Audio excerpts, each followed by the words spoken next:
இது ஃபர்ஸ்ட் மலேசியாவின் செய்திகள் உங்களுக்காக.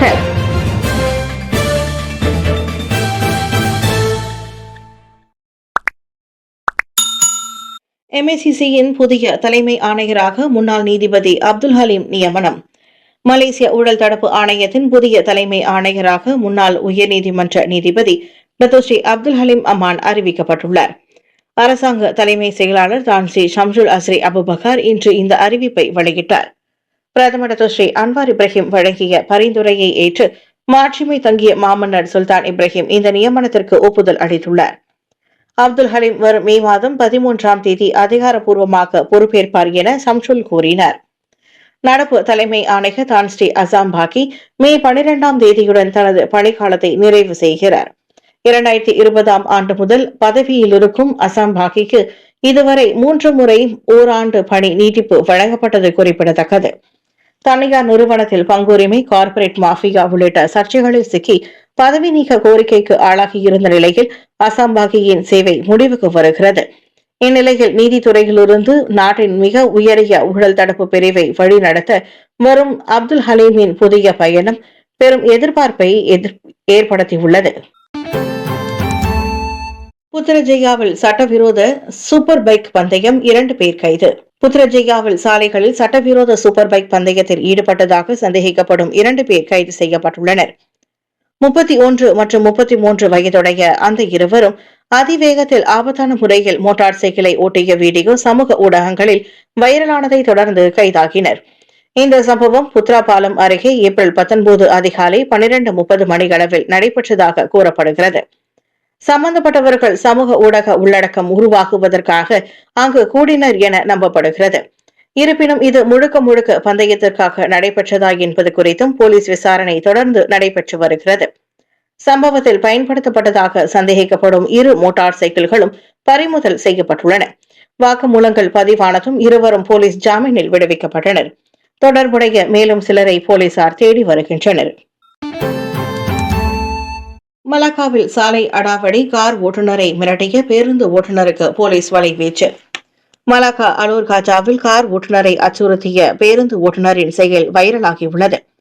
பிளாசா மகோட்டாவிலிருந்து கோட்டா லக்சமானா நோக்கி சென்ற கார் மீது தனியார் மருத்துவமனை அருகே வளைவு ஒன்றில் சொகுசு பேருந்து மோத முயன்றது. பிறகு சயீத் அப்துல் அசீஸ் பாலத்தில் மீண்டும் காரை வழிமறித்து சுவரில் மோத செய்யும் வகையில் அச்சுறுத்தியுள்ளது. இதனைத் தொடர்ந்து கோதா லக்சமானா பகுதியில் பேருந்து நிறுத்தப்பட்ட போது விவரம் கேட்க சென்ற போது புகார்தாரரின் மகனை அந்த ஓட்டுநர் கடுமையாக சாடியுள்ளார். இளைஞரை தாக்க முயன்றதுடன் அவரை சண்டைக்கு இழுக்கும் வகையில் அந்த ஓட்டுநர் மிகவும் ஆக்ரோஷமாக நடந்து கொண்டுள்ளார். இந்த வைரல் வீடியோ ஆதாரங்கள் போலீசாரிடம் ஒப்படைக்கப்பட்டுள்ளன. தலைமறைவாக உள்ள அந்த ஓட்டுநரை போலீசார் தற்போது வலைவீசி தேடி வருகின்றனர். 8000க்கும் அதிகமானோர் பயிற்சி, இந்திய சமூகத்தை வலுப்படுத்த வெற்றி மடானி திட்டம் தொடக்கம். ரமணன். மலேசிய இந்திய சமூக திறன் மேம்பாட்டுக்கான மனிதவள மேம்பாட்டு கழகமான HRD கார்ப் வெற்றி மடானி எனும் புதிய திட்டத்தை தொடங்கியுள்ளது. கோலாலம்பூர் பிரிக்ஃபீல்ட்ஸில் இன்று நடைபெற்ற இவ்விழாவில் மனிதவள அமைச்சர் டத்தோஸ்ரீ ரமணன் ராமகிருஷ்ணன் இத்திட்டத்தை அதிகாரப்பூர்வமாக தொடங்கி வைத்தார். ஏற்கனவே 2024 முதல் 2026ஆம் ஆண்டு வரையிலான காலகட்டத்தில் 8719 இந்தியர்கள் பல்வேறு பயிற்சிகளை பெற்றுள்ள நிலையில் அதன் தொடர்ச்சியாக இத்திட்டம் அமைகிறது. இது முந்தைய மலேசிய இந்தியர் திறன் முன்னெடுப்பான மிஸ்ஸி திட்டத்தின் மேம்படுத்தப்பட்ட வடிவமாகும். 10 மில்லியன் ரிங்கிட் நிதி ஒதுக்கீட்டில் நாடு முழுவதும் 2000 பேர் இத்திட்டத்தின் மூலம் பயனடைவார்கள் என்று எதிர்பார்க்கப்படுவதாக ரமணன் சொன்னார். குறிப்பாக AI, இணைய பாதுகாப்பு மற்றும் ரோபோட்டிக்ஸ் போன்ற எதிர்கால தேவை சார்ந்த துறைகளில் இப்பயிற்சிகள் வழங்கப்படும். வேலை வாய்ப்பற்றவர்கள் மற்றும் பணியில் இருப்பவர்கள் என இரு தரப்பினரும் அங்கீகரிக்கப்பட்ட சான்றிதழ்களை பெற்று தங்களின் வருமானத்தை உயர்த்திக் கொள்ள இத்திட்டம் ஒரு பாலமாக அமையும் என ரமணன் நம்பிக்கை தெரிவித்தார். எரிபொருள் பங்கீட்டு குறித்து முறையில்லாத ஒரே நாடு மலேசியா. அன்வார் பெருமிதம். தென்கிழக்கு ஆசியாவில் எரிபொருள் தட்டுப்பாடு காரணமாக பல நாடுகள் கடும் கட்டுப்பாடுகளை விதித்து வரும் நிலையில் எரிபொருள் பங்கீட்டு முறையை அமல்படுத்தாத ஒரே நாடாக மலேசியா திகழ்வதாக பிரதமர் டத்தோஸ்ரீ அன்வார் இப்ராஹிம் பெருமிதம் தெரிவித்துள்ளார். ஜோஹர் பாருவில் நடைபெற்ற நிகழ்ச்சியில் பேசிய அவர், அண்டை நாடுகளில் 1 லிட்டர் பெட்ரோல் 10 ரிங்கிட் வரை விற்கப்படும் வேளையில் மலேசியாவில் ரூ. 95 பெட்ரோல் இன்னும் 1 ரிங்கிட் 99 சென்னுக்கு வழங்கப்படுவதை சுட்டிக்காட்டினார். எரிபொருள் தட்டுப்பாடு காரணமாக சில ஆசியான் நாடுகளில் சுமார் 400 பெட்ரோல் நிலையங்கள் மூடப்பட்டுள்ளதாகவும் அன்வார் சொன்னார். மத்திய கிழக்கு பதற்றங்களுக்கு மத்தியிலும் ஈரான் உடனான நட்புறவு காரணமாக ஹார்முஸ் நீரிணை வழியாக மலேசிய எண்ணெய் கப்பல்கள் தடையின்றி பயணிப்பதே இந்த நிலைத்தன்மைக்கு முக்கிய காரணம் என அவர் விளக்கினார்.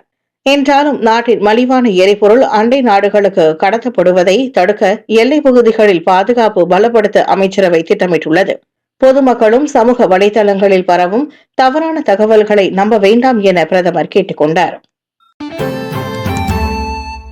மாறுவேடம் பலிக்கவில்லை. ஜப்பானிய கொலை குற்றவாளி மலேசியாவிலிருந்து நாடு கடத்தல்.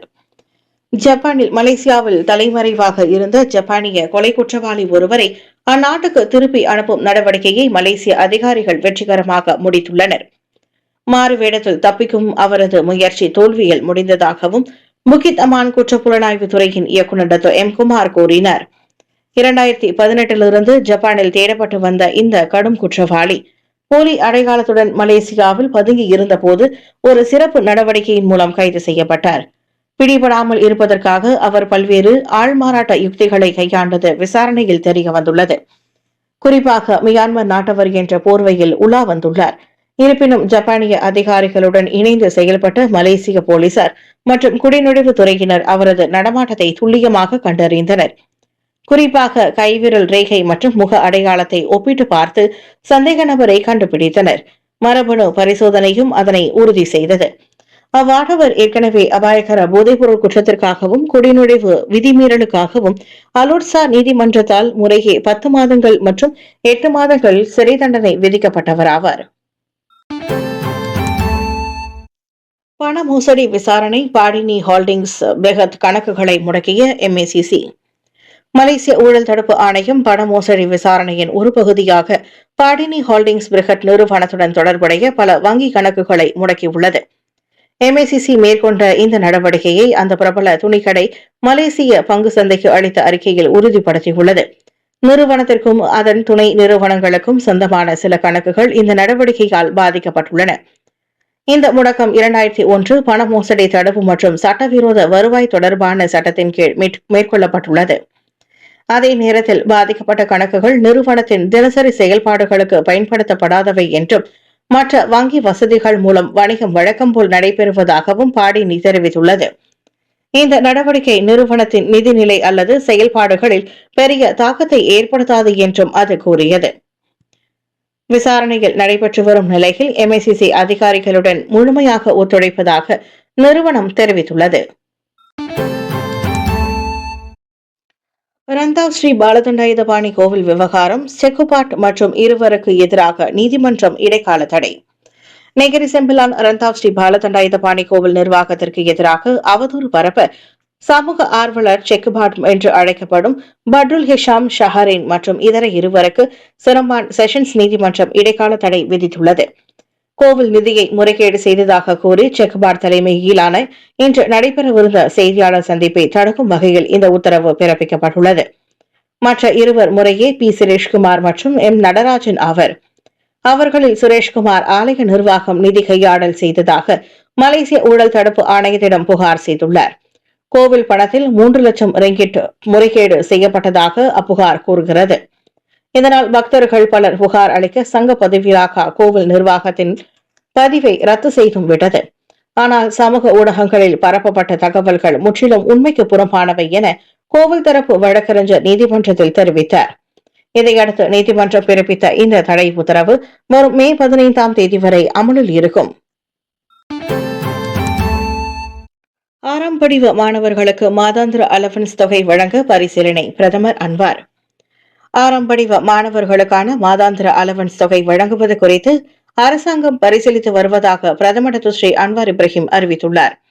மெட்ரிகுலேஷன் மாணவர்களுக்கு ஏற்கனவே அத்தகைய உதவித்தொகை வழங்கப்பட்டு வரும் நிலையில் 6ஆம் படிவத்திற்கும் அதே அங்கீகாரத்தை வழங்க வேண்டியது அவசியம் என பிரதமர் சொன்னார்.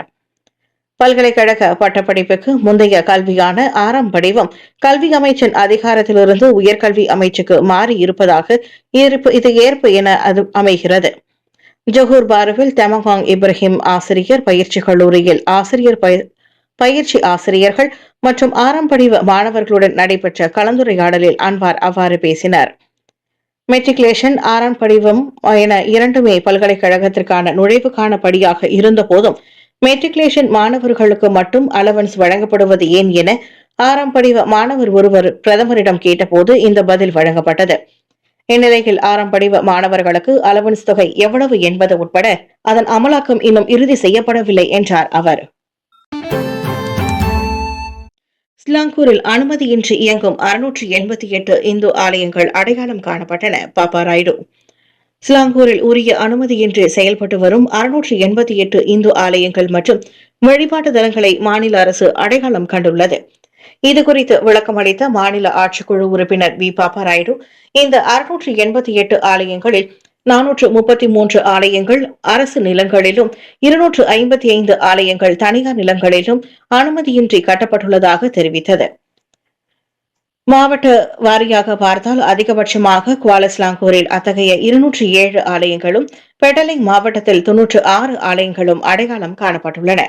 தற்போது ஸ்லாங்கூரில் 285 இந்து ஆலயங்கள் மட்டுமே சட்டப்பூர்வமாக பதிவு செய்யப்பட்டுள்ளன என்று அவர் குறிப்பிட்டார். எனினும் இந்த ஆலயங்களை உடனடியாக அகற்றாமல் நீண்ட காலமாக இருக்கும் ஆலயங்களை முறைப்படுத்துவது குறித்து அரசு பரிசீலித்து வருகிறது. சட்டத்தை மதிக்கும் அதேவேளை சமூக நல்லிணக்கத்தையும் பாதுகாக்கும் வகையில் தற்போதுள்ள இடங்களை அரசால் கெசட் செய்ய முடியாத பட்சத்தில் அந்த ஆலயங்களை மாற்ற இடங்களுக்கு இடமாற்றம் செய்ய நில ஒதுக்கீடுகள் குறித்து ஆய்வு செய்யப்பட்டு வருவதாக பாப்பா ராயுடு தெரிவித்தார்.